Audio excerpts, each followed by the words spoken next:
All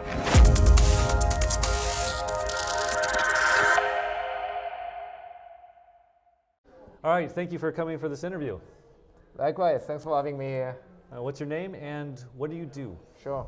My name is Hiroki Morita, and I'm leading a sales team for Japan and Asia Pacific region for SettleMint. SettleMint, yes. What is SettleMint? Right. So SettleMint is a blockchain transformation company that helps enterprise company to go into Web3 blockchain. So we help them in technology side and process and people. So we basically bring them into a blockchain innovation world from bottom to end. Yeah. So you're more, I would say, business focused, right?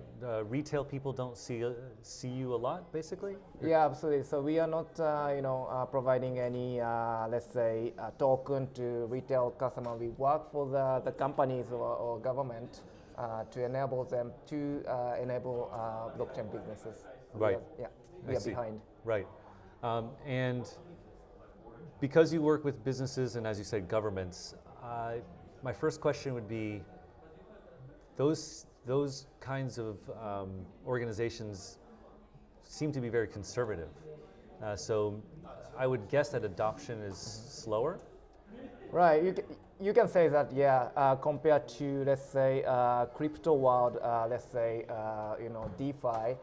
Our customers are large organizations, so they take their own way of decision making.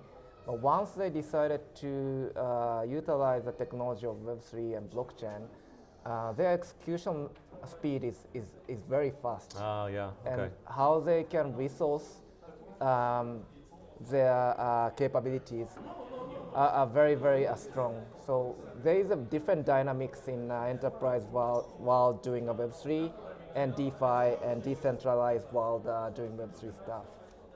Very interesting in both sides. I've never thought of it like that. That makes sense to me, though.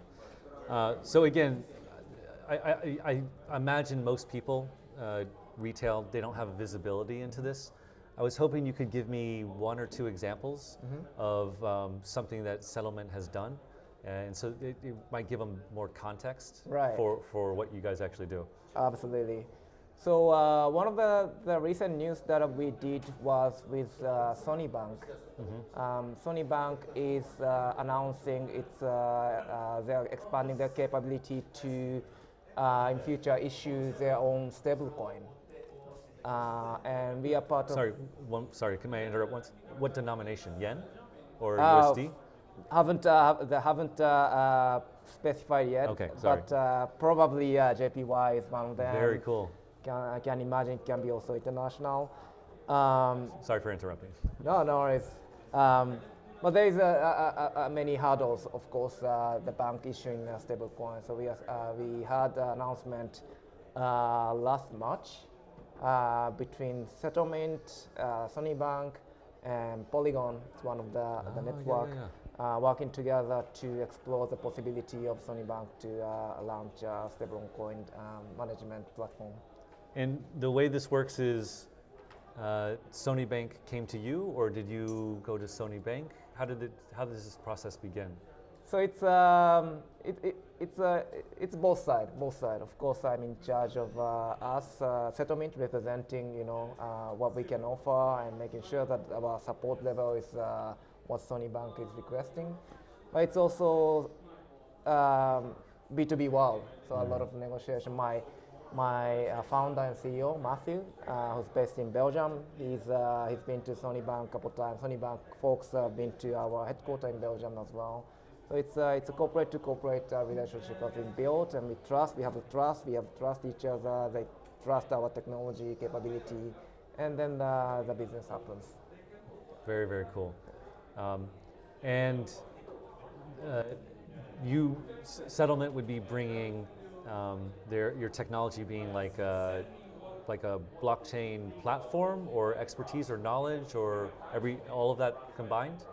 Sure, yeah, you can say that pretty much. Yeah, our core component is called SettleMint Blockchain Transformation Platform, BTP in short, where the blockchain developers, Web2 developer can log in and build a blockchain application with very limited knowledge of blockchain.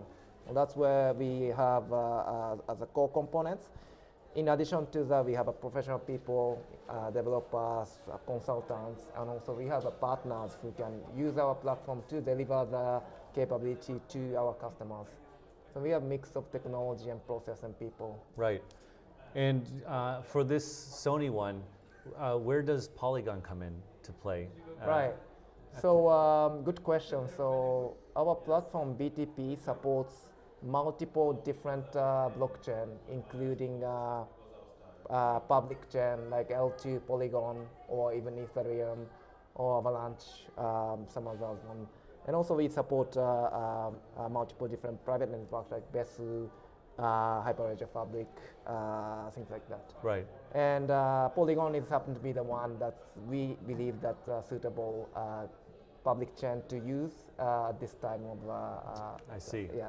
And so then I imagine once negotiations get to a certain point, you bring in Polygon to what? They're probably happy to offer support and help, right? Because Absolutely, yeah. a customer like Sony Bank, you want to be a part of. Polygon team has been a great supporter for this entire project from the technical level, as we also utilize the DID part of the solution. DID? Yeah. What is that? DID is basically decentralized ID, where the owner of your privacy is yourself rather than the bank or the government. So blockchain, ID on blockchain, basically. And Polygon has a solution called Polygon ID. Now it's rebranded as Privado ID. But their team has been supporting us, defining, providing documents, right support in order to create right management platform for stablecoin. Very cool. Yeah. All right, so that's an example of a company, right. Rather large company. Do you have any examples you could share of working with a government? Because that seems even sure. Government, we've been working with some local government from Indonesia to explore usage of blockchain in a voting system. Indonesia has a challenge of having many islands in their country. It's like 600 or more. Yeah, or more. Yeah. Whenever the voting happens, it's really a big expense for the government and the company, and they're trying to seek technological advancement if they can use blockchain on this voting system. That makes them much lower cost to operate any voting. So we've worked for that, and we also have multiple engagement in Europe, where the regulation on the battery is becoming a big issue. I wouldn't say big issue, but a big topic in the region. And we are providing knowledge of blockchain to trace all the batteries where it's produced until where it's recycled. All the life cycle of the battery tracing on blockchain. Wow, this is for lithium-ion batteries, I'm assuming, or all batteries? Lithium-ion, yeah. Yeah, oh wow. Yeah, definitely important, and probably a lot of waste nowadays. Absolutely, yeah. Yeah, very, very cool. Okay, so that should hopefully give people who are listening or watching a better idea of what you guys do. My next question would be, why should retail care? Why should normal people care about this kind of stuff? Right. About what SettleMint is doing, and why is it important? That's a very good question. Yeah. So we don't appear in front of the media normally. We don't appear on the newspaper. But when it comes to the large picture of Web3 adoption, there is always two factors. One is the retail adoption, retail with retail investor. And then the other type of adoption is a wholesale and enterprise adoption of Web3 and blockchain. And this is exactly the same path as internet. In 1990 or 1999, people using internet was very rare. But people, the corporate or enterprise using internet was also very rare. But now no one, well, every single person pretty much in this event uses the internet. Every single company's enterprise government use internet, right? So both side is important, and if this one side retail Web3 adoption won't just happen in a retail, but together with the corporate side, and I'm supporting on the we are supporting corporate side in to get out any technological burden that they have, because that's going to be the hurdle for them. Yeah, I almost agree with you 100%. I would say, I would modify that slightly and say, the internet, what happened was retail-led internet adoption, and then kind of institutional adoption came next, but maybe it was even bigger or more pervasive. And I can imagine crypto doing the same, right? Like people like myself and other retail people in the industry are kind of leading it.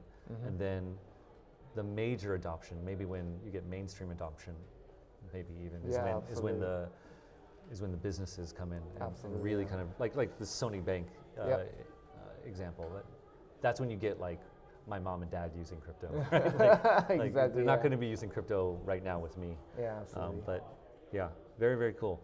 And so you are focused on Asia, Japan in particular, or all of Asia? Well, all of Asia, yeah, Asia Pacific. My focus areas, of course, Japan, and countries like Singapore, Hong Kong, Taiwan is a major focus for SettleMint in Asia currently. Cool. Yeah. Can you give me any insights into kind of unique things that you have to take into account in Asia, or challenges compared to other regions? That's a great question. So maybe focusing the story of, let's say, blockchain Web3 regulation in the region. I think Tokyo, Hong Kong, and Singapore, these are really the three hubs leading the, not necessarily the crypto, but wider Web3 adoption in the global market. Some of the aspect is because the regulators are making a clear direction on their regulation. Definitely, yeah.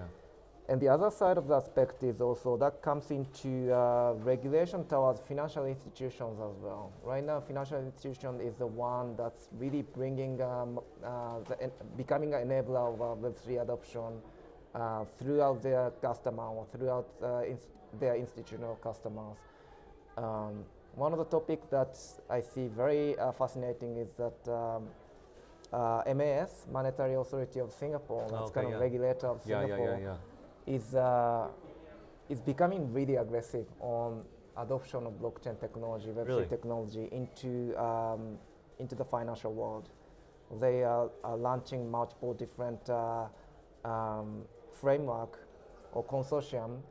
One of them is called Project Guardian, where large banks, not only from Singapore but from US, from Europe, the large ones coming together and discussing building the technology network among these banks to have a blockchain capability together, and utilizing that for international money transfer on top of it. Wow. Currently, if I want to send my money from my Japanese bank account to Singapore bank, it takes like 4 or 5 days easily. That's right? terrible. Yeah, terrible. In this world, blockchain could be the one solution that's real-time settlement can happen on top of the layer, and immediately I can send the money to you. Yeah. I think so. We're at WebX right now. And I think my initial takeaway was that large traditional Japanese companies are here in force, right? I saw NTT, I saw SBI, Nomura, very surprising, and it makes me, as an American, it makes me a little sad, because I can see that Japanese has laid, like you said, this kind of like groundwork of laws and regulation to allow major companies and lots of like deep pockets of money to be comfortable coming into crypto. Whereas in the US, we're a long way off from that, I think. Well, let's say, I don't know, that can be changed in any seconds, right? Yeah. I see large banks having their blockchain headquarter in Singapore instead of the US because just, it's just they have capabilities, they have assets, and they have motivation, but just the regulation is easier in Singapore. Okay, so that's a more optimistic way of looking at it. Absolutely. So conceivably, if there was a change in U.S. policy, like a very quick change in U.S. policy, then players in, say, Singapore or other jurisdictions could move quickly. Absolutely. I see. Well, US is still the biggest market for crypto. That's right? true. Yeah. Where it's very regulated, and when it comes to changing leadership, that changes probably industry landscape. Also in the institutional side, very, very much quickly. Yeah. Very good. All right. Well, thank you very much, sir. I appreciate it. Thank you, David. Yeah. Thanks for having me here. I'm happy you're here.